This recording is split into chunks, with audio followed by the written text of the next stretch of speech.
Buen día, queridos amigos, seguidores de la revista Alpagüira. Bienvenidos nuevamente a un nuevo segmento de La Voz FIP. En esta ocasión nos sentimos muy emocionados de contar con la presencia del Dr. Erwin Plett, actual CEO en Low Carbon Chile, empresa dedicada a fomentar el uso de ecocatalizadores de nanotecnología para combustibles y a desarrollar proyectos de hidrógeno verde. A su vez también es director en Alfa Lux y H2 Chile, siendo esta última una empresa dedicada a fomentar el desarrollo del hidrógeno como vector energético sustentable. Erwin cuenta con una amplia y admirable trayectoria profesional, teniendo como enfoque el sector energético. Sinceramente nos sentimos muy honrados de contar con tu presencia el día de hoy. Andrea, muchísimas gracias por la invitación a conversar con ustedes en Alpavira. Lo encuentro muy simpático, así que qué bueno que podamos conversar de energía, que es el tema que seguramente nos une. Así que encantado. Aquí estamos en un día soleado de invierno en Santiago de Chile, pero aprovechando la energía solar. Y no hay cosa más linda que eso. Así es, Erwin. El honor es nuestro por tenerte aquí junto con nosotros. Pero para iniciar esta entrevista quisiera que nos comentes un poco acerca de ti, para que aquellos que nos están viendo en estos momentos te conozcan un poco más. Eso hace muchos años.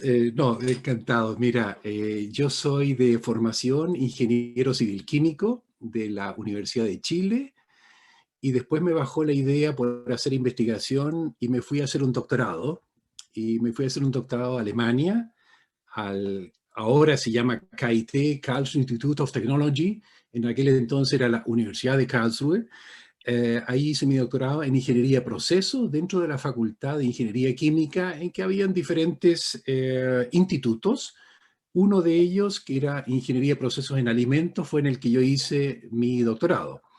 Después tuve la posibilidad de hacer un postdoctorado en ingeniería en Madison, Wisconsin. Eso está de Chicago, un poco más arriba en Estados Unidos, con una gran facultad de ingeniería química que tienen allá también.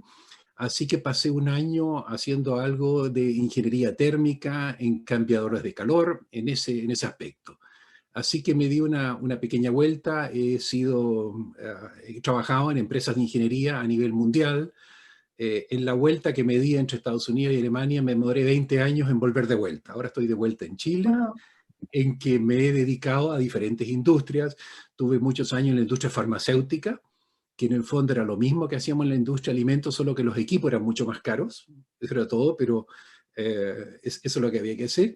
Y después ya me he dedicado a la agroindustria, donde puse, y la verdad que tengo que decirlo, personalmente puse una planta de extracción por solventes de aceites de las semillas y una refinería completa para refinar esos aceites. Algo similar a lo que se hace en la petroquímica, pero en este caso en la industria de aceites para alimentos o para otros usos. Y en el último tiempo me he dedicado a lo que es la energía, empezando por la parte de eficiencia energética. No nos olvidemos que esa es la fuente más limpia que tenemos de energía, la eficiencia energética.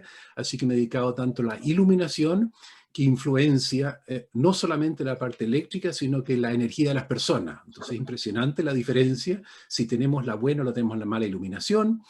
Yo trabajo en varios gremios, en el Colegio de Ingenieros de Chile he sido presidente de la Comisión de Energía y ahora estoy más dedicado a lo que es el hidrógeno verde y soy parte de H2 Chile, la Asociación Chilena de Hidrógeno, y soy director ahí.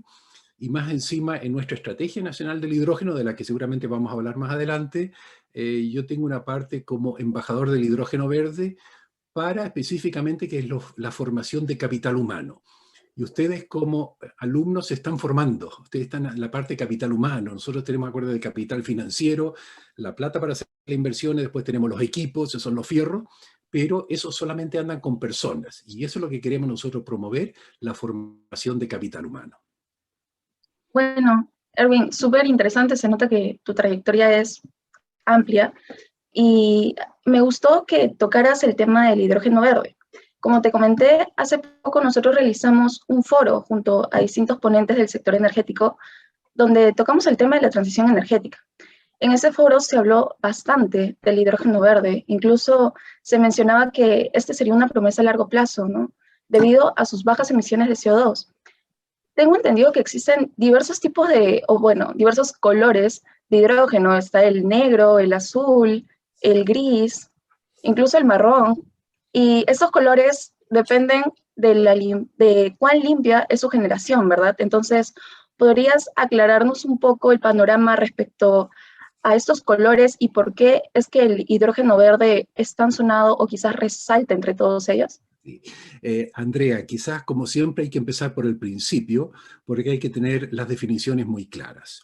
El hidrógeno es el elemento más abundante en el universo, ¿cierto? Si uno mira de noche al cielo, el 75% de lo que ves ahí es hidrógeno. Nuestro Sol es 74% hidrógeno. En la Tierra no tenemos mucho. En la Tierra lo tenemos nunca en forma libre, sino que siempre combinado. Por ejemplo, combinado con carbón, esos son los hidrocarburos, o combinado con oxígeno, eso es el agua. Y el agua tiene una tremenda superficie en la Tierra, pero solamente ahí, pero agua tenemos nosotros suficiente.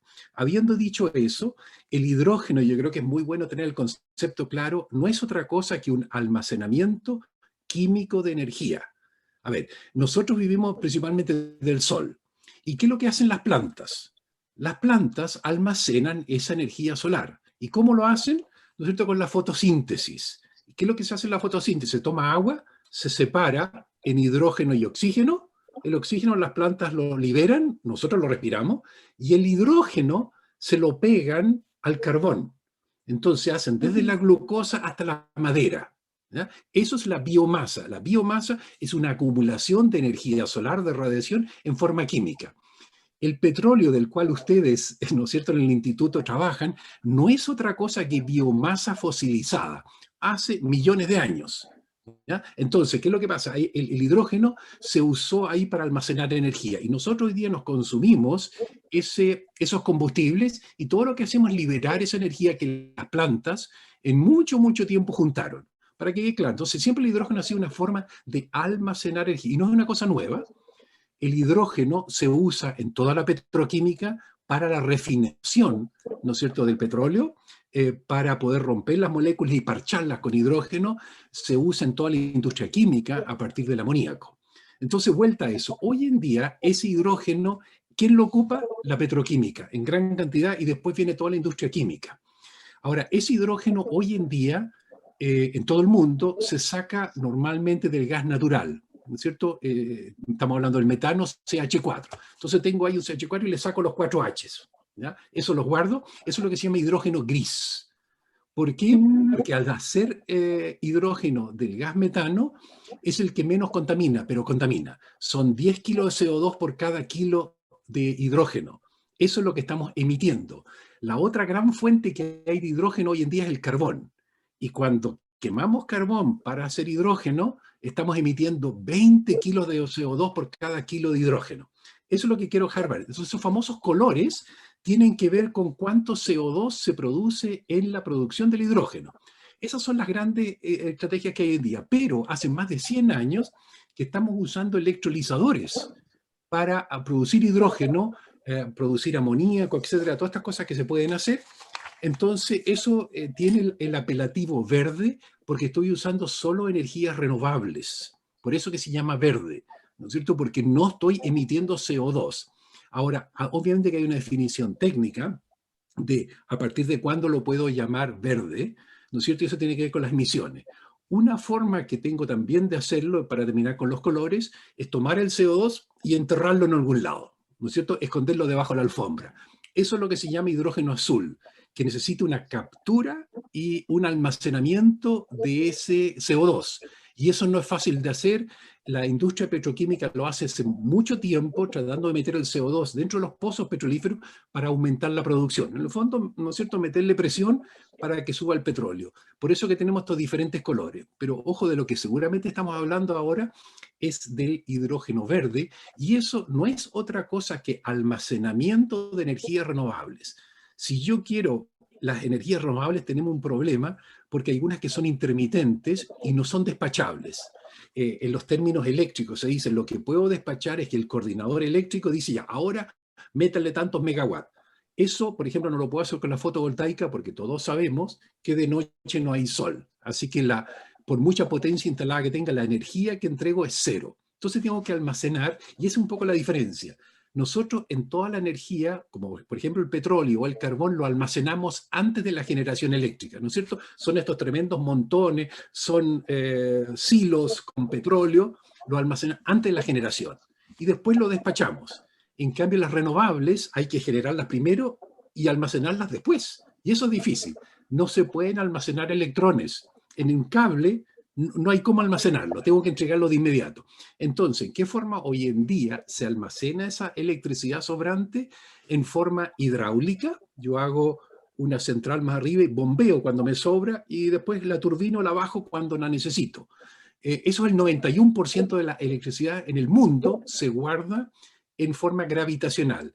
El 5% se guarda en baterías, en forma electroquímica, ¿no es cierto? Y el 3% se guarda en forma de fluidos de calor. Así se guarda la electricidad sobrante, para que quede como concepto. Por eso que tengo que empezar de cero, porque si no confundimos. Hidrógeno verde no es otra cosa que almacenar electricidad renovable y ponerla en un barco y chao, y la puedo exportar. Yo no voy a poder exportar electrones, pero sí puedo exportar moléculas. Por eso que está el hidrógeno y todos sus derivados energéticos. Claro, entonces, por lo que nos comentas y lo que nosotros sabemos es que el hidrógeno es uno de los elementos más abundantes en el universo, ¿verdad? No emite gases contaminantes ni durante la combustión ni durante la producción de este. Y además es almacenable. Recuerdo que en algunas de tus entrevistas que he podido observar mencionas incluso que algunas semejanzas a con una botella, debido a que almacena y de esta se puede utilizar también en otras cosas, ¿verdad? Eso es lo que quiero dejar claro como concepto, no es algo nuevo. Ya digo, hace más de 120 años que tenemos electrolizadores. Entonces, y eso hay que decirlo bien claro, ustedes tienen un ejemplo precioso en Perú, ¿no es cierto? En Chicamayo, cerca de Cusco, ahí hay una planta que hace 60 años está haciendo hidrógeno verde con electricidad, porque tiene hidroelectricidad cerca, aunque simplemente lo toman de la red, ¿no es cierto? Con ese hacen hidrógeno verde, con ese hacen amoníaco verde y hacen todos los fertilizantes verdes. Eso es toda una industria química que está detrás. Entonces, en Perú tenemos un ejemplo precioso de cómo estamos usando electrolizadores para hacer hidrógeno verde, amoníaco verde, etcétera, hace muchísimos años. Entonces, no es nada nuevo, se está haciendo y en Perú. Eso es lo bonito. Entonces, visto de esta manera, el hidrógeno verde sería muy prometedor. Haría que esta producción sería mucho más limpia, ¿no? Y baja en emisiones. Entonces, ¿cómo es que con todos estos pros que existen, aún no se concreta el inicio de su producción? ¿Qué hace falta? Es que ya dije, la producción se hace mucho tiempo. El problema que tiene es el precio. La electricidad ha sido muy, muy cara. Entonces, guardar el 70% de la electricidad en una botella llamada hidrógeno era muy caro porque no era competitivo con el diésel, para decirlo bien claro. Los precios de la electricidad a nivel mundial han bajado muchísimo. Para dejarlo claro, a nivel mundial, la electricidad, para dejarlo claro, se transa en dólares por megawatt hora, porque son electros, son los megawatts multiplicados por la hora, eso es energía. Ya. Y nosotros hace 10 años atrás estábamos pagando $130 por cada megawatt hora. Hoy en día en Chile, hace 3 años, la última subasta pública quedó en $32 por megawatt hora. Si ustedes miran en las revistas internacionales, la última subasta pública a nivel mundial, en Arabia Saudita está en $10,4 por megawatt hora. Ahora sí podemos sacar la cabeza del agua y decir, ahora sí podemos competir con los combustibles fósiles. Por eso que se ha puesto de moda, no es que sea algo nuevo, sino que recién ahora es competitivo con respecto con los combustibles fósiles. Y es una palanca tremenda que tenemos para descarbonizar toda la canasta energética mundial. Por eso que están todos los gobiernos poniéndole plata, porque si no, no hay caso. Yo no puedo electrificar todo. Electricidad renovable es muy bonita, pero no todas las aplicaciones son electrificables y por lo tanto tengo que buscar cómo las almaceno para utilizarlas cuando realmente tenga el requerimiento. El hidrógeno es un habilitador para la descarbonización porque puede almacenar en forma muy flexible. Yo puedo del día a la noche, del verano al invierno, puedo guardar en grandes cantidades la energía para usarla en cualquier aplicación. Claro, y me gusta que tocaras el punto de canasta energética, porque justo eso era lo que te quería comentar. he podido observar algunas entrevistas tuyas y mencionas que no hay que enfocarnos tanto en la matriz eléctrica, ya que lo importante es descarbonizar la canasta energética total. Tengo entendido que un 22% de todo ello únicamente es la matriz eléctrica, y el otro 78%, ¿a qué corresponde? Eso es lo bonito. Y yo creo que en todos los países igual. Lo que tú mencionas es exclusivo, es en Chile, pero en todos los otros países no es diferente. En una canasta, así como no tenemos una canasta de alimentos, ¿no es cierto?, le vas poniendo en la canasta las diferentes cosas. En el caso de Chile, el 22% de electricidad, el 51% son derivados del petróleo, el 13% es biomasa, leña, ¿no es cierto?, con la que también calefaccionamos, hacemos.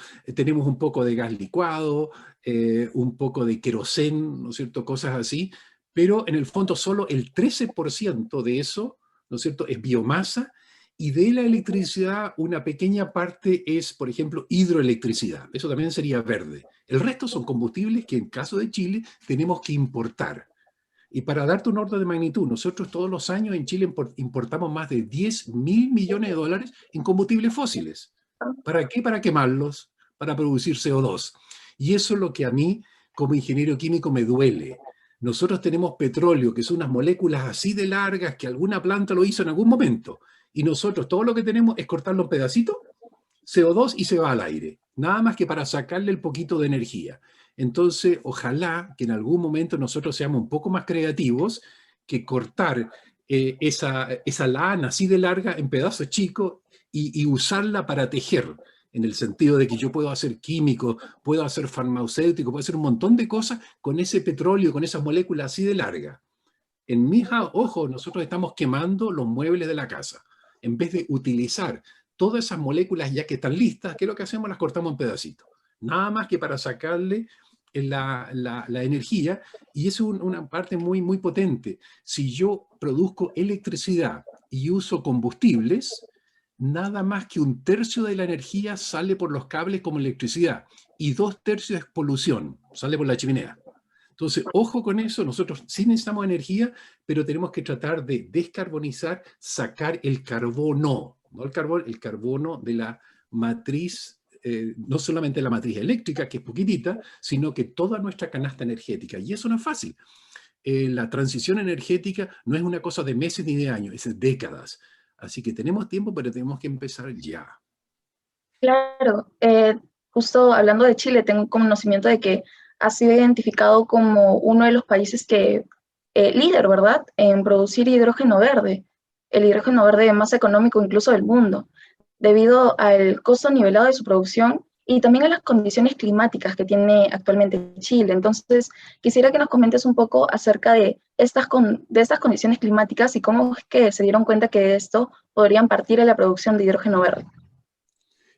Mira, los posibles costos no es algo que hayamos calculado solo nosotros, sino que esto proviene de la Agencia Internacional de Energía, la IEA, que hizo un mapa mundi y dijo, ¿dónde puedo tener hidrógeno verde más competitivo?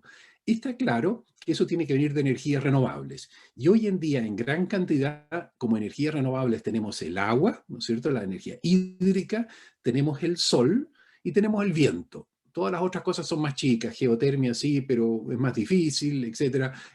Todas las energías del mar también son un poco más difíciles de cosechar, pero tenemos suficiente. Entonces, hoy en día, del hidrógeno verde, el 70% del costo es la electricidad. Y donde sea que tú puedas conseguir electricidad barata, va a ser barato. Solo el 30% depende del hardware, ¿no es cierto?, de qué es lo que pago por las máquinas, pero el insumo principal, acuérdate que es gratis, porque estamos hablando de energía renovable. En algunos países le están poniendo un impuesto al sol, un impuesto al viento, lo que es una locura, pero en principio son gratis. Yo no tengo que pagar. O sea, son todos costos al tiempo cero. Entonces la agencia internacional empezó a virar en todas partes. Todos los países desérticos tienen esa misma habilidad, porque hay sol. Entonces puede ser en el desierto de Atacama, el desierto de Sahara, el desierto de Gobi en China, el desierto de Sonora en México, donde sea. Todos esos lugares son privilegiados porque tienen muchísimo sol, ¿ya? Entonces, esa es la gracia, y simplemente es una gracia geográfica. Tenemos la corriente de Humboldt, ¿no es cierto?, la que va desde el sur a norte, ¿no es cierto?, desde Chile pasa a Perú, por eso que Perú tiene la riqueza en en peces, ¿no es cierto? Toda la pesca es porque en poco espacio se aglutinan todos los peces, que después los pescamos. Esa es una barrera tremenda para que la nubosidad que viene del Pacífico no pase hacia el lado del continente. Es una barrera. Por lo tanto, en el desierto de Atacama tenemos más de 300 días y noches sin nubes. Por eso que está toda la observación astronómica. El 70% de la capacidad astronómica está en el desierto de Atacama, porque también de noche están las estrellas a la vista. Entonces, esto es una suerte que esa corriente de Humboldt nos para las nubes. Entonces, tenemos muchísimos días con sol. Y la otra suerte que tiene Chile tiene la Patagonia. En la Patagonia tenemos vientos, ¿no es cierto?, que circulan alrededor de la Antártica, en este caso, y son muy parejos. Por lo tanto, en el sur de Chile, toda la Patagonia y también Argentina, hay condiciones de viento en la tierra similares a las que hay en el mar. Entonces, el esfuerzo de poner un aerogenerador en el Mar del Norte, por ejemplo, es mucho más caro que ponerlo en tierra. Y nosotros podemos generar exactamente la misma cantidad, pero poniéndolos en tierra, o sea, con menos costos de capital. Y por eso que nosotros vamos a ser capaces de tenerlo más barato del mundo, porque nuestro insumo, para la misma inversión, tenemos mucho más energía producida y uno paga la potencia, ¿no es cierto? Uno paga 1, 2 megawatts o lo que sea, pero la energía es la potencia multiplicada por las horas posibles en el año. Entonces, ese factor de planta, es el gran factor de planta es el que permite tener una energía más barata. Claro, súper interesante que Chile sea tan rico en energías renovables, ¿no? Y que este parámetro haya sido muy necesario como para dar a cuenta de que este proyecto es rentable en Chile. Este proyecto, ¿cree que esto se podría replicar en algunos países del sur de América? En todos los países se puede replicar. Nosotros hemos estado apoyando, por ejemplo, hidroelectricidad. Paraguay, ¿no es cierto? Paraguay produce muchísima electricidad y consume solo el 30%, el resto lo exporta a Brasil y Argentina. La gracia que tiene la hidroelectricidad, para decirlo claro, que tiene un factor de planta muy alto, 24/7. A toda hora del día corre el agua. Entonces, yo con una cierta inversión, ¿no es cierto?, puedo funcionar día y noche. Por lo tanto, bajan mis costos. ¿Ya? Esa es la gracia que tiene la hidroelectricidad, que tiene un factor de planta muy alto. La energía solar, por mucho que tengamos, tiene hoy día un factor de planta del 25%. Eso quiere decir que el 25% del tiempo tengo lo que pagué. Si instalo 1 megawatt durante el 25% del día, 6 horas, puedo generarlo y el resto está oscuro. Con el viento pasa lo mismo. Nosotros tenemos muy buenas condiciones en el norte de Chile y seguramente en el sur de Perú, que tenemos un factor de planta del 30-35% real. Entonces, con la misma inversión, con los mismos costos de inversión, yo puedo vender mucho más electricidad, por lo tanto mis costos son más bajos. Así que sí, es replicable con diferentes fuentes de energía renovable. Así que no es exclusivo de acá, sino que todos los países lo pueden hacer para descarbonizar su propia canasta energética. Y ahí estamos, digamos, diciendo qué es lo que hace Perú ahora. Perú tiene la bendición y la maldición de tener recursos, en este caso combustible, tanto algo de petróleo, y también tiene gas, pero son combustibles fósiles al final del día. Claro, claro, y sería bueno que esto se replique en todo el sur de América o incluso en el mundo, ¿verdad? Más que todo para descarbonizar la canasta energética y de esta manera contribuir al cambio climático y todo lo que está sucediendo hoy en día. En el primer semestre de este año se aprobó un proyecto de hidrógeno verde en Chile, en la región de Magallanes. Esto implicaría ser la primera planta de producción de hidrógeno verde a escala en la región. ¿Podrías contarnos a detalle cuál es el alcance del proyecto, su capacidad de producción, la principal industria consumidora y si es que tienen planeado la construcción de más plantas en su país? Sí, tengo que quizás, esta es la primera planta comercial de la que vamos a hablar ahora, que se llama HIF, Highly Innovative Fuels, o sea, combustibles innovadores. Pero hidrógeno verde estamos produciendo hace bastante tiempo. De hecho, tenemos una planta geotérmica que es la primera en Sudamérica, y esa como un pequeño juguete, tiene paneles solares, tiene electrolizador y tiene también las fuel cells para convertirlo, pero es como almacenamiento a nivel piloto para empezar a aprender, ¿no es cierto? Cuánto tiempo lo puedo usar, cómo funcionan, toda la cadena, desde la en este caso desde la energía solar, ¿no es cierto?, hasta el uso eléctrico. Pero eso era para probarlo a 3.680 metros de altura. Ahí está. Ahora estamos hablando de este proyecto que lo que quiere hacer es vender los vientos patagónicos, meterlos en un barco y descarbonizar otros usos. Entonces, eso es algo muy, muy entretenido, porque yo puedo hacer, ¿no es cierto?, mi electricidad eólica, de ahí lo convierto a hidrógeno verde, tomando agua, separándose, lo guardo. Y después tenemos un problema logístico con el hidrógeno. El hidrógeno, ya dije, es un gas. Entonces hay que o comprimirlo o licuarlo, lo que es muy fácil. Una forma es este balón, ¿no es cierto?, que se levanta de gas tan liviano, lo puedo anclar, lo puedo bajar. Le tengo que poner una piedra. Esa piedra puede ser nitrógeno, entonces se llama amoníaco, o le pongo CO2 y lo puedo convertir en metanol. Metanol es el alcohol más cortito, ¿no es cierto? Que del CH4 le saco un H y le pongo un OH. Es tan simple, es el metanol, que es el alcohol más chiquito. La gracia que tiene el metanol es que a temperatura ambiente es un líquido. Entonces yo puedo embotellar eso y meterlo en un barco y chao. Entonces puedo exportar ese viento patagónico en forma de un líquido dentro de un barco. Ahora, la gran gracia de ese proyecto fue que se consiguieron el comprador, en lo que se llama un off-taker. Alguien tiene que comprar esta locura de este combustible tan caro. Sí, porque hoy día, a la escala que se está haciendo, no es competitivo. Entonces, en este caso concreto, se consiguió la empresa Porsche en Alemania, ¿no es cierto?, los autos deportivos. Ellos dijeron, mira lo que tenemos que descarbonizar. ¿Qué hago? Tengo que botar todos mis autos y comprar autos eléctricos, ¿no es cierto? O uso los mismos autos viejos, pero le pongo un combustible limpio. Acuérdense que un motor de combustión interna no contamina. Lo que contamina es el proceso de combustión, los combustibles que le estamos poniendo. Entonces la idea es tomar un combustible carbono neutral, que es lo que se va a hacer ahí. Fuera del metanol se va a hacer en los e-fuels, combustibles sintéticos verdes. Eso se pone en un barco y se exporta, porque a lo que a una persona le interesa es el costo total. Si no tengo que invertir en un auto nuevo, perfecto, tendré un combustible un poco más caro, pero verde, y con eso tengo todos los permisos ambientales que necesito. Eso es lo bonito. Entonces vamos a empezar. Lo que se dio fue el permiso ambiental para hacer la primera etapa de este proyecto, que es experimental y que va a producir unos 130.000 litros al año. La primera etapa, que va a estar funcionando en el 2022.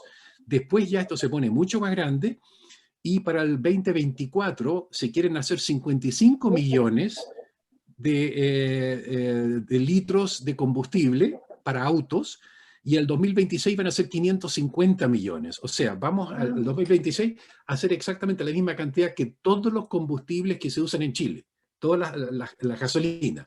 Tan grande es ese proyecto que podría equiparar, pero acá nadie va a pagar ese precio. Eso lo pagan los locos que tienen mucha plata, ¿no es cierto?, y que quieren ser verdes. Entonces ellos en Europa sí van a tener esos combustibles verdes.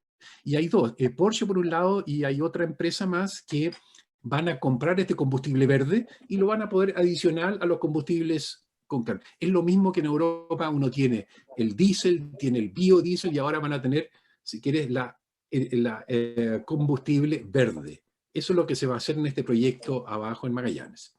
Se me acaba de venir a la mente un comentario que hiciste hace un tiempo respecto al uso de agua tanto en la extracción del petróleo como en la producción del hidrógeno verde. Mencionabas que se utilizaba mucho más agua en las refinerías que en la producción del hidrógeno. ¿Podrías aclararnos un poco esto, debido a que, al menos aquí en Perú, hay una empresa llamada Repsol que menciona que ellos reciclan el agua, por decirlo así, utilizan un volumen de agua constante para que de esta manera no se gaste mucho? Entonces, quizás tu acotación allí va más por el lado de extracción, o a nivel general en el mundo.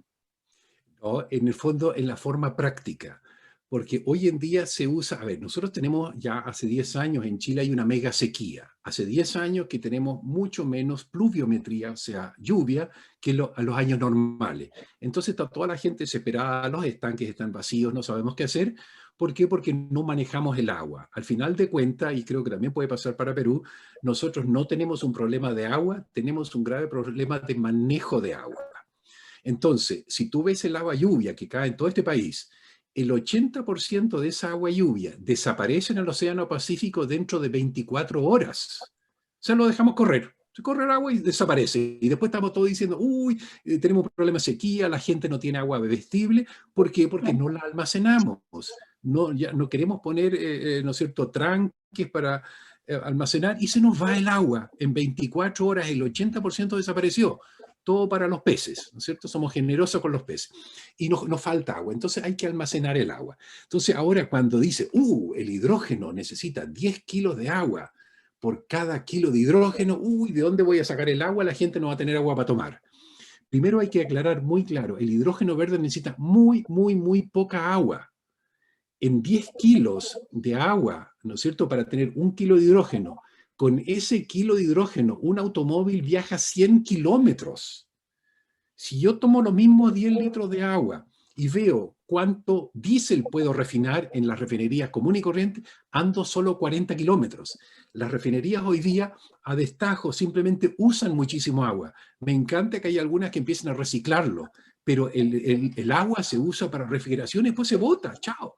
Entonces tampoco no está disponible para la población. Entonces hoy en día nadie ha cuestionado el agua que usan las refinerías, pero sí están cuestionando el agua que podría usar el hidrógeno.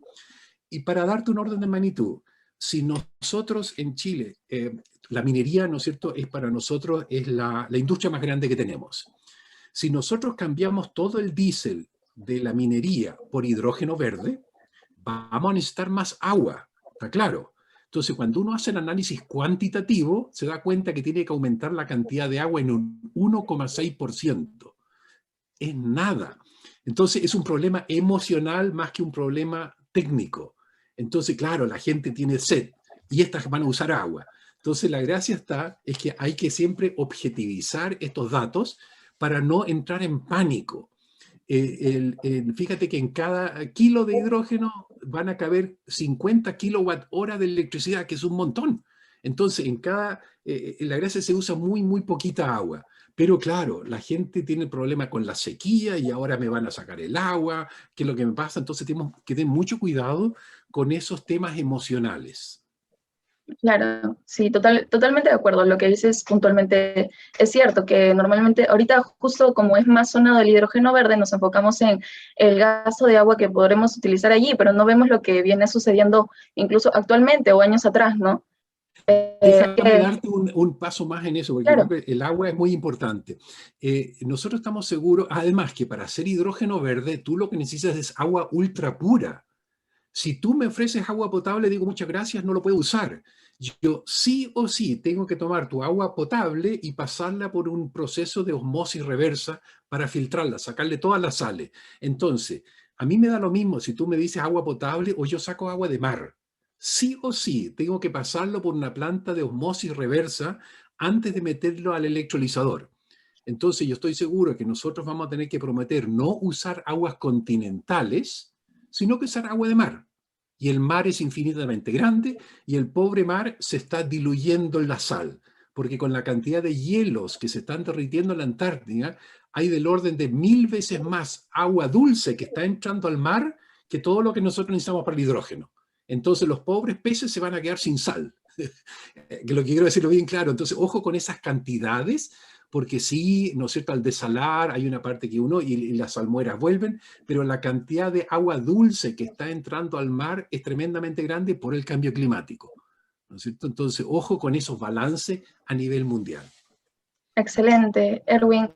Y ahora por el lado de las industrias, según el estudio de mercado que ustedes han realizado en su país puntualmente, ¿qué industrias se adaptarían mejor al uso de hidrógeno verde en su cadena productiva? ¿Quizá la minería o la pesca?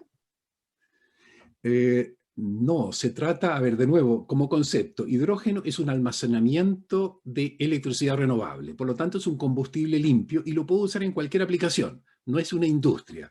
Lo que seguramente va a ser muy rápido es que las refinerías vayan a tener que tener la obligación de usar algo de hidrógeno verde. Hoy día usan hidrógeno gris, ¿no es cierto? La refinería toma su metano, le saca el carbón, lo tira al aire, ¿no es cierto? Y usa su hidrógeno. Entonces en Europa también lo que se está haciendo es obligar a las refinerías a usar algo de hidrógeno verde, que no les va a cambiar la pauta, pero es un driver muy grande porque las cantidades que usan son muy grandes. Entonces nosotros nos basta con que una pequeña fracción de ese hidrógeno sea verde para tener una oferta, para poder construir las plantas, porque si no puedes vender el hidrógeno verde, ¿para qué lo vas a construir? ¿Para qué vas a hacer las plantas si no tienes una demanda? Entonces a veces tienes que forzar la demanda. Y lo que se piensa en Chile son 6 aplicaciones que se van a empujar. Uno es el uso de refinería, del que ya hablé. O sea, que la refinería de petróleo no estén sacando el solamente hidrógeno gris, sino que una parte de hidrógeno verde. Después el amoníaco doméstico. Ya dije, nosotros en Chile importamos el amoníaco para hacer nuestros fertilizantes y hacer nuestros explosivos que necesita la minería. Entonces nos encantaría poder hacer lo mismo que se hace en Perú y hacer el amoníaco doméstico, hacerlo con electricidad renovable y poder nosotros no solo evitar esa importación, hoy día importamos 350.000 toneladas al año de amoníaco de otro lado, y obviamente que es amoníaco negro, gris, lo que sea, y hacer amoníaco verde para que nuestros fertilizantes sean verdes también. Entonces, después vienen los camiones mineros que usan una cantidad de diésel brutal, son electromovilidad, pero encima de un camión hay un tremendo diésel que genera electricidad para las ruedas. Nosotros perfectamente eso lo podemos cambiar por una celda de combustible que queme hidrógeno y produzca la misma electricidad, pero sea verde. Entonces, todo lo que es de larga autonomía seguramente va a usar hidrógeno, y lo de corto alcance va a usar batería eléctrica en el auto, eso no hay ningún problema. La gracia que tiene todo esto es que no solamente al enverdecer los usos de energía, los productos son verdes. Entonces, si yo tengo 0 emisiones en el cobre, va a ser un cobre verde. Si yo hago mi harina de pescado, ¿no es cierto?, sin usar combustible fósil, va a ser una harina de pescado verde.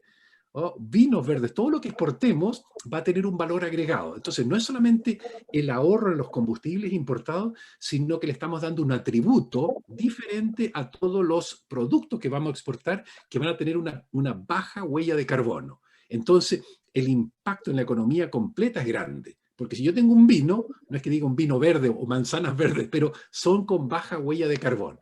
Entonces, es un potencial para todas estas industrias, y que van a tener que buscar aquellas que menos energía usen, es la que menos les cuesta usar un combustible un poquito más caro, pero verde. Por lo tanto, el producto tiene un atributo diferente y un valor a nivel mundial diferente. Como mencionaste al inicio, también indicabas que en Chile importaban sus combustibles. Y imagino que por ende, para lograr una autosuficiencia energética, se enfoca mucho más en lo que es el hidrógeno, además de sus condiciones climáticas que son ricos en energías renovables.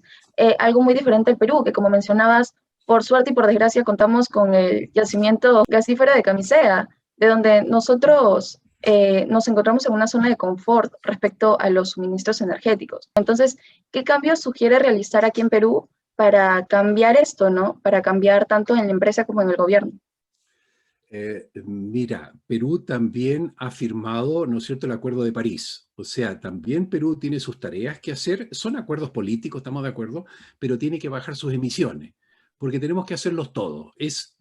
Puede ser que ahora sea caro, pero se lo debemos a las siguientes generaciones, Andrea. Es muy importante no dejarle el mundo como hasta ahora a lo siguiente. Entonces, quiero sacar un poquito a Perú de esa zona de confort, porque está bien, tiene gas, que la única gracia que tiene el gas es que es el más limpio de todos los combustibles sucios. Eso que está claro, sigue siendo un combustible fósil, y cada vez que quemamos gas estamos tirando a la atmósfera CO2. ¿Ok? Entonces, para poner a nivel mundial, sacarlos de la zona de confort, mira, el 15 de julio en la Comunidad Europea se firmó un acuerdo del Cross-Border Carbon Tax. O sea, si ellos quieren enverdecer, por ejemplo, sus refinerías, no pueden estar importando un combustible que sí se produjo con mucho CO2. Entonces van a tener que pagar la diferencia. Si yo estoy exportando una harina de pescado que tiene mucha huella de carbono, voy a pagar ese cross-border tax. Si yo importo un cemento que está hecho con mucho carbón o con poco carbón, la Comunidad Europea les va a poner un impuesto para equiparar la cancha. Entonces, si yo tengo un hierro, ¿no es cierto?, que lo hice con hidrógeno en vez de quemarlo con carbón coque, ese fierro o ese acero es más verde, y por lo tanto no se trata que desplacemos la descarbonización y compramos, no sé, en China cualquier cosa, sino que van a tener que pagar esos impuestos. Entonces la huella de carbono de todos los productos que salgan al mundo van a tener su carbon tax. Entonces, ojo con eso, puede ser que por la zona de confort, mira, me va bien, me hago el loco, pero en algún momento tenemos que pagarlo entre todos. Entonces, está bien, qué lindo que tengan, porque es mucho mejor quemar gas que quemar petróleo y quemar carbón, pero sigue siendo sucio. Entonces, claro, yo puedo decir ya, yo cambio carbón por petróleo, bien, ya hice algo. Después cambio petróleo por gas, bien, hice algo. Pero después tengo que cambiar el gas. Entonces, mientras antes o más tarde se haga, que va a tener que hacerse de todas maneras, hay que hacerlo. Entonces, es dilatar un poco la cosa hacia adelante y eso no le hace bien al planeta. Claro, totalmente de acuerdo. Incluso tenemos que tener mayor involucramiento con la sociedad, tenemos que de alguna manera dejar algo para las nuevas generaciones que vienen a continuación y nada mejor que contribuir a la estabilidad de nuestro planeta y de esta manera reducir las emisiones de CO2, como bien mencionas. Respecto a esto de salir de nuestra zona de confort, en Perú, este año ya se creó la Asociación Peruana de Hidrógeno, aquí en Perú, liderado por la empresa Engie. Entonces, ¿hay posibilidad de crear alguna alianza con nuestro país por ese lado? Sí, de todas maneras. Yo estuve presente en ese lanzamiento de H2 Perú, lo encontré muy bueno como acto, y está bien. Lo que pasa es que hay que organizar a todos los interesados en esta nueva industria. Y nosotros en Chile lo hemos hecho, y eso también empujado por varias personas que trabajaban en Engie. Lo que pasa es que hay que formar un ecosistema, tanto de los que empieza con los generadores eléctricos hasta los que van a usarlo. Y nosotros en H2 Chile, es una asociación muy nueva, son 3 años, del 2018 recién que la tenemos. Somos muchos socios profesionales, como en el caso mío, y estamos ahora ingresando socios empresa. Entonces, están representadas todas las eléctricas, ¿cierto? Porque quieren vender ahora su electricidad en forma de hidrógeno. Están los que hacen las plantas, ¿no es cierto? Grandes empresas como Siemens, como ABB a nivel mundial, que son los que producen los equipos. Tenemos Cummins, que es el productor más grande de motores diésel, y sin embargo ellos han comprado Hydrogenics porque saben que el diésel no es para siempre, sino que hay que ya empezar a cambiar de tecnología. Y tenemos también, por ejemplo, al final tenemos empresas mineras que están dentro de nuestra asociación, que son los off-takers, los que van a usarlo. Entonces tenemos toda la cadena de valor completamente representada y estamos claramente abiertos a la cooperación, porque si tú te acuerdas de los Objetivos de Desarrollo Sostenible, los ODS, está el número 17, el último en la cola, que se trata de formar alianzas, porque tenemos que ayudarnos. Esto de la transición energética, Andrea, y creo que es bueno aplicarlo para todo, es una maratón. Es una maratón que estamos todos empezando a correr. Nunca hemos tenido que hacer un esfuerzo a nivel mundial de eso, entonces no hay ninguno que haya llegado a la meta.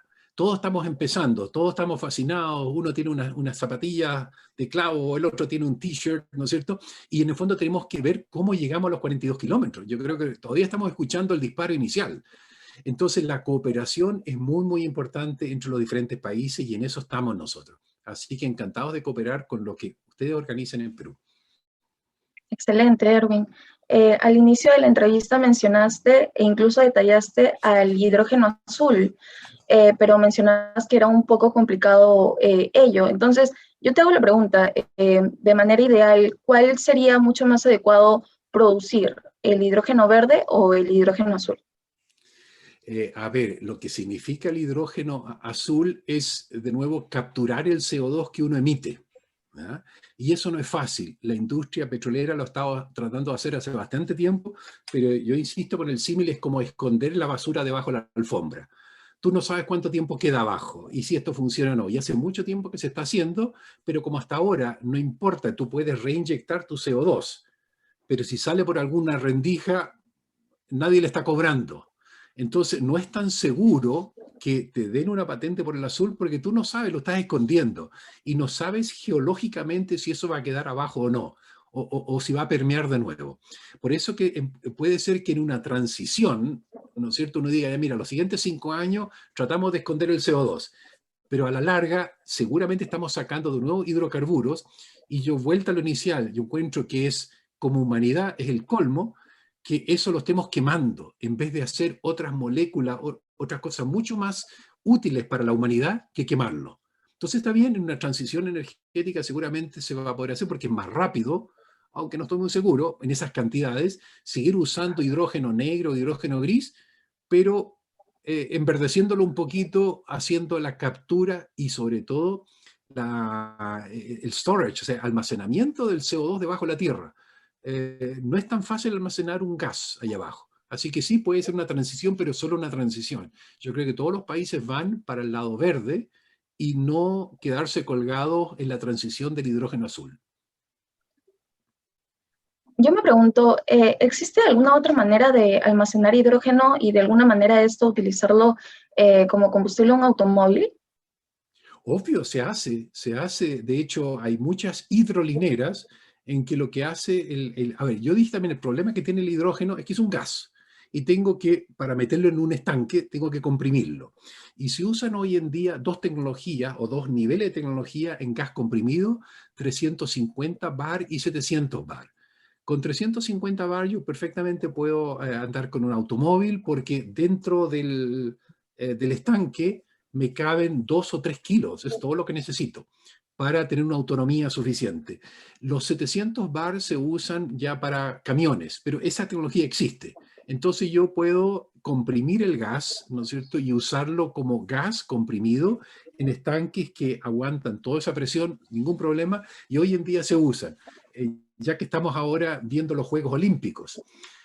Toda la Villa Olímpica en Tokio funciona con hidrógeno. Es para ellos un showcase, ¿no es cierto?, mostrar que tienen tecnología de hidrógeno. Así que todos los buses, todos los automóviles, todos funcionan con hidrógeno, es para mostrar que ellos saben de tecnología.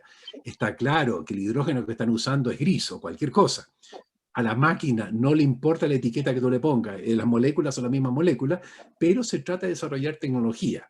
Entonces, hoy día, en las Olimpiadas de Tokio se está usando 100% hidrógeno para mostrar al mundo, mira lo que es lindo que se puede hacer, que del tubo de escape, ¿no es cierto?, del exhaust, sale solamente agua. Una maravilla. Erwin, súper interesante lo que también nos comentas. ¿Se tiene previsto o estimado algún año en Chile para descarbonizar totalmente esta canasta energética que nos comentas? No, no tenemos, hacemos solamente, para decirlo claro, en Chile, el único ministerio que tiene una política a largo plazo es el Ministerio de Energía. Tenemos algo que se llama Energía 2050, que es una maravilla, porque por lo menos estamos haciendo planes a largo plazo. Nuestros países latinoamericanos normalmente cambian de gobierno a gobierno y cada uno desarma lo que hizo el anterior y después tiene una idea brillante y lo hace todo de nuevo.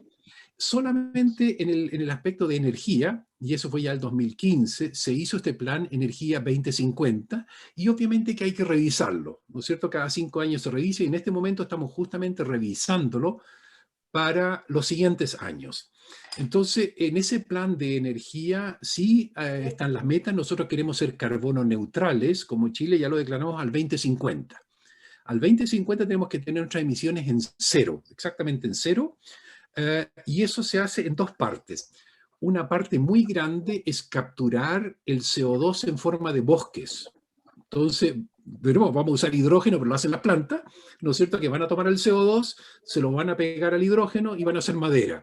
O sea que vamos a guardar más o menos la mitad del CO2 en forma de madera, de bosques. La otra mitad la vamos a hacer con diferentes medidas y creo que ese punto es muy importante. Si uno ve del resto de las medidas, el 49% es eficiencia energética. Nosotros hoy día estamos despilfarrando energía en cantidades tremendas. Entonces, si yo uso electromovilidad, ya voy a ser más eficiente.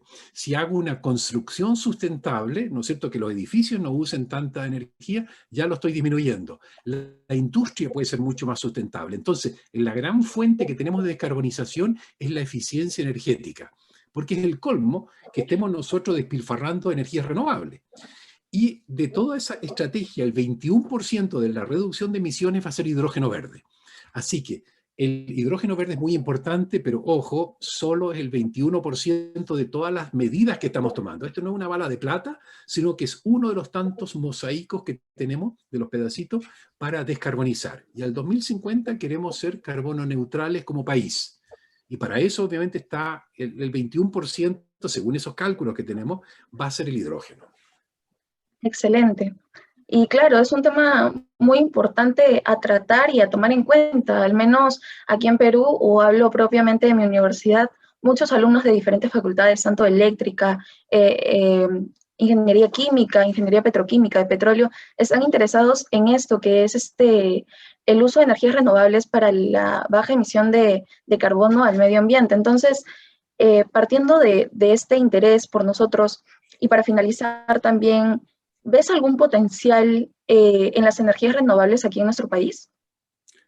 Obviamente que sí, yo creo que Perú tiene un gran potencial de eso. El peligro está que ustedes hoy día producen un tercio del petróleo que necesitan y están importando dos tercios. O sea, la cantidad de dinero que está saliendo del Perú es tremendo para regalárselo, no sé, a los jeques, a no sé a quién, de dónde lo están importando ustedes. Pero eso es dinero que sale, son divisas que salen del Perú todos los años para no volver nunca más. No es que estén usando ese dinero para invertir en energías propias, sino que esos son gastos. ¿Ah? Y nunca más vuelve eso y están alimentando a otros con esa plata. Entonces es importante que se dediquen a ver el potencial que tienen de energías renovables en Perú, y ya lo dije, con la parte del agua. Ustedes tienen potencial de electricidad renovable tremendo, pero no todo es electrificable. Entonces, necesitan moléculas verdes. Y ese es el hidrógeno verde y todos sus derivados energéticos. Entonces, una cosa estratégica. ¿Ustedes quieren seguir dependiendo en dos tercios del petróleo que viene de otro lado? ¿O quieren tener sus energías propias? Porque ustedes no pueden controlar el precio del petróleo. Eso lo está dictado por Saudi Arabia o lo que ustedes quieran. No lo dicta el Perú. Entonces, geopolíticamente es re importante el tener energías propias, ser autosustentable en energías. ¿Ah? Así que no es solamente el costo ahora, pero imagínate si yo puedo tener distribuida mi energía y si se me cae, no sé, alguna línea eléctrica, sí puedo hacer generación verde. Entonces la energía distribuida y la energía propia son muy importantes para cada país. Entonces, en el fondo quiero incentivarlos para eso y se necesitan muchas personas. Entonces, aquí con la parte del hidrógeno estábamos muy complicados en las universidades. Esto es de la facultad de electricidad, no, es de la facultad de los químicos, y una pelea. No, necesitamos tener gente en todos los campos. Esto es multidisciplinario, necesitamos la gente de seguridad, etcétera. Entonces, es importante primero que nada pensar, ¿necesitamos tanta energía o podemos hacer eficiencia energética? Entonces, la gente de arquitectura tiene que meterse en esto, porque si yo no necesito tanto aire acondicionado, voy a necesitar menos electricidad. Entonces, hay una fuente muy rica de energías renovables que es el ahorro. Entonces yo quiero ponerlos todos juntos, tienen que conversar, esto tiene que ser transversal, no es una facultad, no es una especialidad. Todos tenemos que aportar en forma colaborativa a tener un mundo un poco más verde. Eso es lo que quiero instalarles, así que todos, y además una cosa, es muy importante que van a tener que aprender a aprender. Estamos hablando de tecnologías de punta. Lo que yo te diga hoy día sobre electrolizadores en 2 años más ya no vale, porque estamos innovando. Entonces, ¿qué? ¿Vas a ir a la universidad de nuevo después de 2 años? No, tienes que aprender tú mismo. Entonces, quiere decir que tienes que tener las facultades para poder después autoeducarte o tu vida continua, esto va a cambiar. Entonces, son más habilidades blandas que habilidades duras. Sí hay que aprender algo duro ahora, pero en el fondo tengo que aprender a aprender. Yo creo que ese es el mensaje más importante para los estudiantes, que esto va a ser una carrera permanente, para tener que cada vez aprender algo más, porque vienen cosas nuevas, cosas muy entretenidas. Claro, la ciencia avanza a diario en el mundo, entonces nosotros tenemos que estar de alguna manera, tenemos que estar involucrados como sociedad. Entonces, bueno, ha sido muy grato tenerte el día de hoy junto con nosotros, Erwin, en nuestra sección de La Voz FIP. Te agradezco nuevamente por haber aceptado la invitación, por habernos compartido tus experiencias, tus comentarios y opiniones respecto a este tema tan importante y prometedor. Admiramos tu labor de difundir la ciencia y hasta una nueva oportunidad, Erwin. Muchas gracias de verdad por estar aquí con nosotros. Muchas gracias, Andrea, y un gran saludo al Perú.